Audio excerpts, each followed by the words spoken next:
তো গাইস, প্রথমে ভিডিওটি দেখো, তারপর এই ভিডিওর ফানি কমেন্ট পড়বো। साली चलती फिरती कोकेन है कोकेन।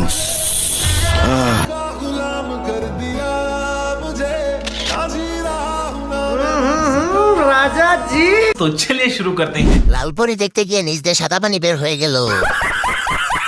আপায় মনে হয় হাঁটতে হাঁটতে শেষ, তাই তো পেট চিকন হয়ে গেছে। গাছের যত্ন নেয়নি, কিন্তু ফলের যত্ন ঠিক হয়ে নিছে। নিচতলা ভাড়া দিয়ে 2 তলা বড় করছে। ঠিক বলেছো। বড় 2 পাহাড়ের সাইড দিয়ে পাকা রাস্তা। আমাদের মাঠে কোনো ফুটবল নাই, একটি ফুটবল দিলে ভালো হতো। সুপারি গাছে নারিকেল ধরছে, কেমনে সম্ভব? শাড়ি পরে ভাব নিয়ে কি লাভ যদি পেটে চর্বি না থাকে?